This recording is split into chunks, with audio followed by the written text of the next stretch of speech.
So in this example, we are going to solve a problem about the partial evaporation of a mixture. So this is going to be a very helpful example because there are a couple of things that we are going to discuss here that we haven't gone through in details before. The first is the meaning of partial vaporization. So in the previous example, we had hexane that was heated and totally evaporated to turn into vapor. So the composition and the flow rate of the feed is the same as the composition and the flow rate of the product. Now we have a different case. We have partial vaporization. So we have a mixture of benzene and toluene, and this mixture is going to be separated into two different streams. Each one of them has different composition and different flow rates. So dealing with this example will require more details. From the conceptual point of view, it's the same, but the calculations will take more time and will include more steps. So we have this, so we'll go through this in detail now, but for now, this is the feed. It's 1 mole. It says per gram mole of feed, so 1 gram mole of feed at 10 degrees Celsius consists of 50% benzene and 50% toluene, and it is heated in this evaporator to temperature of 50 degrees Celsius, and the product is are two product streams. One of them is vapor and the other is liquid, and it says that the vapor has composition of 68.4% benzene and the rest is toluene. For the liquid, it's 40% benzene and the rest is toluene. And we need to calculate how much heat we need to provide in order to achieve this partial vaporization. So just to make things easy, we still are dealing with an energy balance problem. So we have only two equations, one for open system and one for closed systems. So for this case, it's an open system. So the energy balance equation that we have is going to be Q equals delta H. The kinetic energy and potential energy changes are going to be neglected because we don't have any information about them. The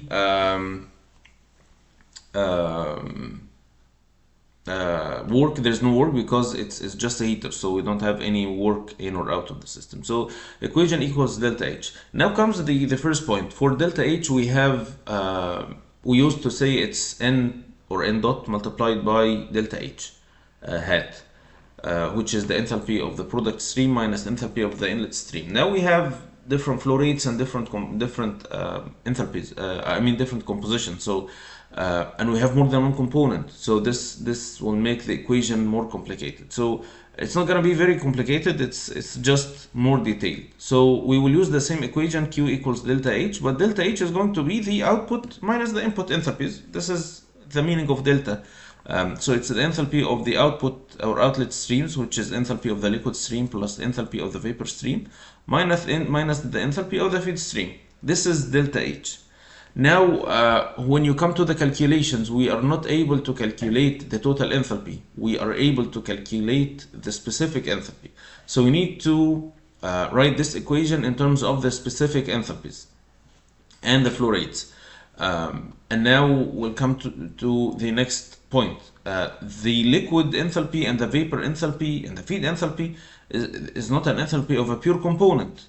It's an enthalpy of a mixture, and we said that in this course we are going to deal only with ideal mixtures. So assuming that all the mixtures that we have are ideal, then the enthalpy of the feed is the summation of the enthalpy of the benzene in the feed and the enthalpy of the toluene in the feed. So this feed enthalpy is actually two terms, not only one term. The same for the vapor stream and the same for liquid stream. So these three terms will be expanded to be 6 terms. 2 components for each stream, so 2 multiplied by 3 equals 6. And for each one of these components, this is going to be the enthalpy of benzene in the feed. It is the number of moles of benzene in the feed multiplied by the specific enthalpy of benzene in the feed.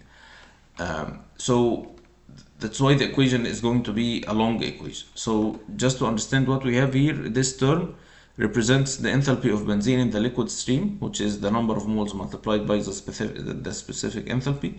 The same for toluene, number of moles multiplied by the specific enthalpy. And I'm putting the symbols here to make it easy for us to distinguish between them. So B is for benzene, T is for toluene, L for liquid stream, V is for vapor stream, and F is for the feed stream.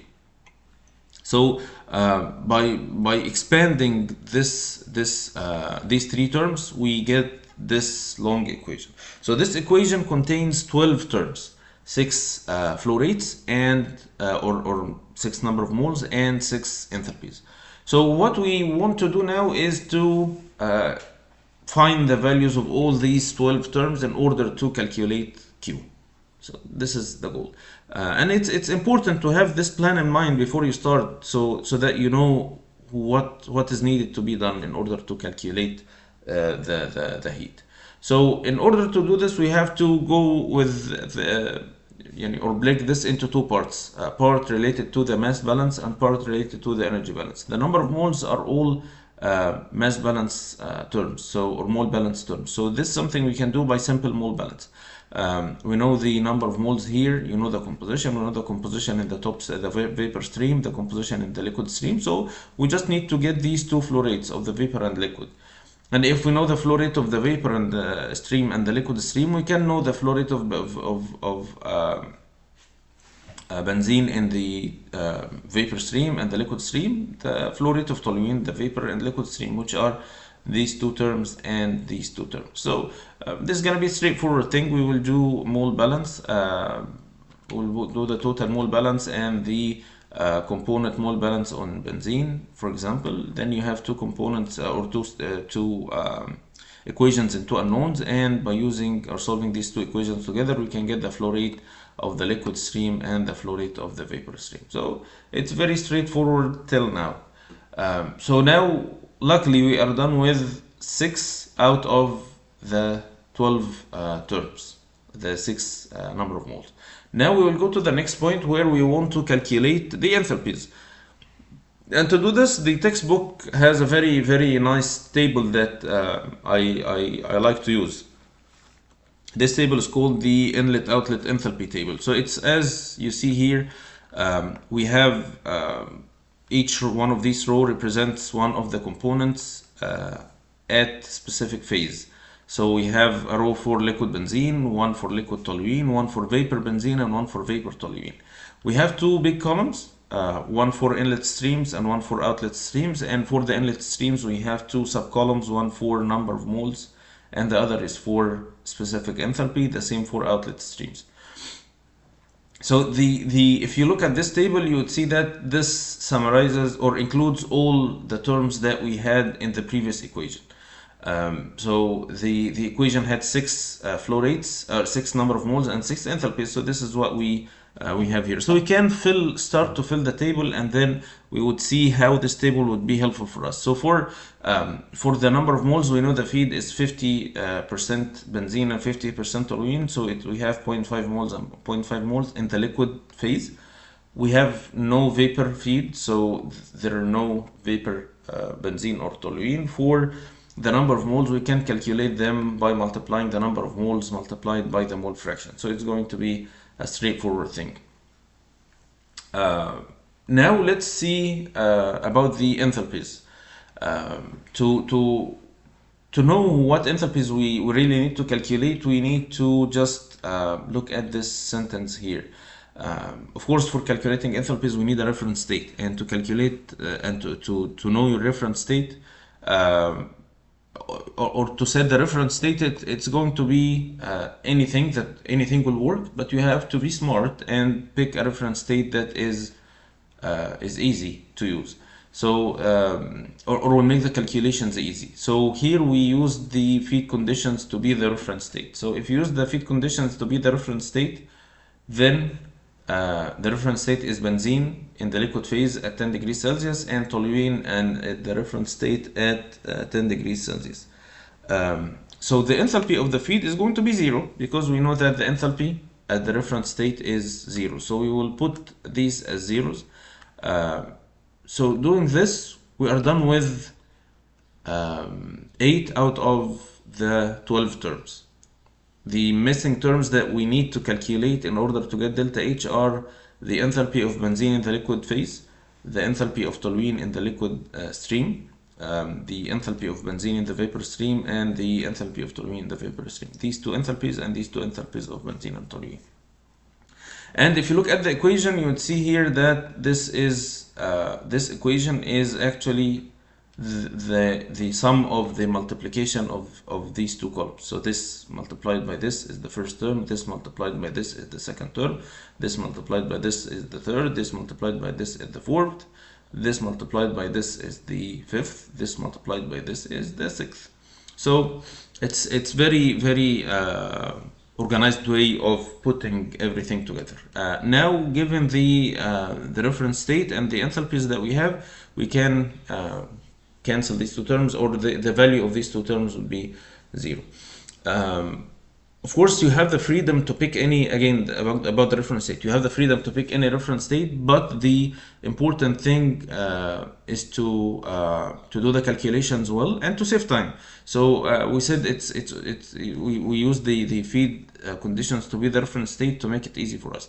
However, we can use the reference state to be the vapor conditions, the liquid conditions. It's up to you. You have the freedom to use any of them, as long as you do the calculations properly. It just depends on which of these would be zeros and which are not going to be zeros.